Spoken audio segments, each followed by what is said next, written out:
Another exclusive review on YouTube on the Davidoff blend line. It's so exclusive that Base Notes doesn't even have this fragrance in their fragrance directory yet. Not that Base Notes is quick or anything on uploading their new fragrances. Shots fired! Hey YouTube fragrance family, welcome to another Robes 08 fragrance review. Today I'm going to put my nose on the house of Davidoff and their amber based scent called Amber Blend. Exclusive, let's go. Amber Blend hit the shelves in 2016. Bottle size is the one you see here, 3.4 ounce bottle. Concentration is eau de parfum. Flankers, it is part of the blend line. It is actually the newest release for the blend line. There's also Agar Blend. I have a review on that. And of course, Leather Blend. I have a review on that. Go check them out. Price range right now, this is probably the most expensive one because it is harder to find. It gets released in the Middle East first, and then it trickles through Europe and then North America. From what I see, it goes to duty free first, and discounters usually get it. So around $100 to $130 online right now. And from what I know, it has hit Europe already, so it's going to be trickling through to North America. Now, the nose behind this one is none other than Olivier Pichot. Pichot's the nose behind quite a few fragrances. Of course, the best seller, which had multiple noses working on it, is 1 Million. So that's probably the most popular designer fragrance. Also known for Chrome Legend, which I also owned.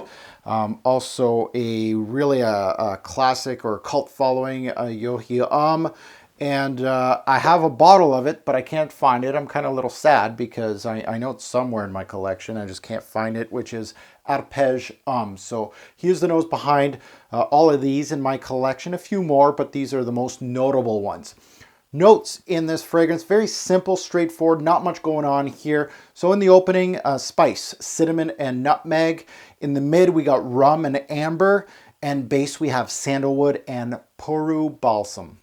Major notes to my nose, the cinnamon, amber, rum, Peru balsam, and of course the sandalwood. Group, this is an oriental fragrance.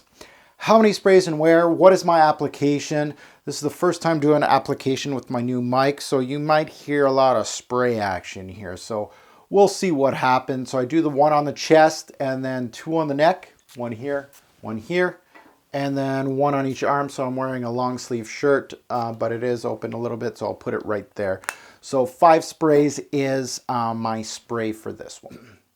Now let's sniff this sucker, right? So let's do a couple sprays on my hand here to remind me of this introduction, which is absolutely gorgeous, by the way. I was extremely cautious when I got this bottle because I felt Leather Blend was actually a decent amber. It had a good amount of amber in the fragrance. And I was going to say, oh, maybe this is going to be redundant. Smelling both Leather and Agar Blend, I knew that this would be a winner, but I didn't really know how they were going to utilize the amber. However, I am not disappointed at all with this one. This actually might be the winner of the whole collection. They utilize 3 different noses for each blend scent. However, they all have a very familiar characteristics to them, and they're pretty much built the same way, which is very, very unique. It really seems like longevity and projection, they're very close, made for the same type of events. Really, that build is the same, and it's very, very, I don't know who's the head of this blend line for Davidoff, but really they had a vision for all these fragrances, and it was nailed every single time. That vision did not stray away at all. This is, they all do reminisce of being in the same collection, which is really, really nice, but it might be redundant for someone that has a smaller collection to purchase all these. So the top, the top of Amber Blend gave me resins, and that's what I want in an amber-based fragrance. It gives me woods and that beautiful, and I gotta say beautiful twice because it's so nice, rum extract. It's called Rum Sacan Absolute, and it's something that doesn't get utilized that much in fragrances. And it is clearly a very large portion of this scent. It gives the opening an aura of almost like dried raisins. Yeah, I said it. Balsamic woods and a caramelized sugarcane note that amplifies within 20 minutes on the skin. This opening is gorgeous. It also has the two spices, the nutmeg and the cinnamon. The cinnamon is clearly the primary spice in this opening, and it gives the extra depth to the opening of this scent. Both spices very much well blended in the whole fragrance. The amber is resinous, but comes from the Puru balsam, from my experience, and that is helped by the rum. So it's tame. So don't expect an amber absolute, a huge resinous amber. No, it's more pulled back. It is resinous, but very much pulled back. Again, with this blend line, all, you know, the leather blend, the leather was restrained. It was suede-like. Same thing here. You're not going to have big and bold, but you're also going to have a daringness to the scent, and it is going to be a nice amber blend. No pun intended. Now let's go into the dry down. The dry down of amber blend, as like all blends, the scent doesn't move much. It really doesn't. The top notes burn off and continues to push the opening notes of the rum, amber, as the 1-2 punch. It adds a little bit of sandalwood. The sandalwood gives it, of course, that creaminess and that woodiness to the scent, and the Puru balsam joining in just a little bit more. The Puru balsam throws a little of that vanilla undertone. It is going to give a sweetness to the scent, which it is known to do. I think the Puru balsam is the reason of the blend here, or the amazing warming and smooth dry down. Puru balsam gives you that sticky, smooth, vanilla, ambery tone throughout, and at times may give a cinnamon-like opening, which it does here. You get cinnamon. So it explains cinnamon in the note breakdown in this particular fragrance. As a whole, there's not much movement here. Your big boys in here, Puru balsam, which of course gives you that cinnamon, ambery, resinous, vanilla stickiness, with, of course, a little bit of that rum. That rum gives it that caramelized, that sugarness, that balsamic wood, and that raisins up top was a very unique, well done, well balanced, and this blend may be the best of the group as it shows a great, rich, warming, comforting, and smooth blend to the scent. Now looking at the recommended age, same with Agar blend. I think this is 20 plus. Again, teenagers, same thing. If you think leather blend and Agar blend was good, this one's going to be good too. It's all about your personal taste, but I would say just because it's hard to find, rare to find, pricing may be a factor right now, all those things go against you. So 20 plus. Fragrances, what does this remind me of? Well, one particular fragrance that utilizes the rum Sakan Absolute and also Puru balsam in that fragrance reminded me of Velvet Orchid, Tom Ford. Mire Imperial 2, these are two fragrances that are obviously higher end, so it goes to show you how this puts itself. It really is, it smells like a fragrance that is a higher end fragrance. Best time to wear this fragrance would have to be night, date, casually, just like Agar blend and leather blend. It is going to be a tool that you're going to be utilizing during those times. Seasons, mostly, I can see this one mostly for fall. Spring nights would be also very good, so I'm going to wear this during the spring a little bit, especially when it rains out or a little bit of overcast. This is going to be great. Summer nights and, of course, winter. Development, linear, average, or complex. This is, again, teetering between linear and average. There's not much development. Now, development does not mean complexity. So the development, it doesn't really, the Richter scale doesn't move too much here as far as the first hour right down to the last. So I'm going to go with average, but nearing almost linear. Is this work appropriate? Yeah, I would say it would be if you're, of course, in a climate controlled environment.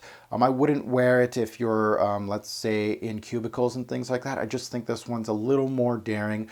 However, I've worn it in the office, of course, bring down the sprays. And this is the type of fragrance that doesn't blow the walls off. So it's not one of those fragrances. Again, this whole blend line is not all about boom, I'm home. No, it's not about that. It's more bringing people closer to you. Signature scent worthy, it could be, but I wouldn't recommend it.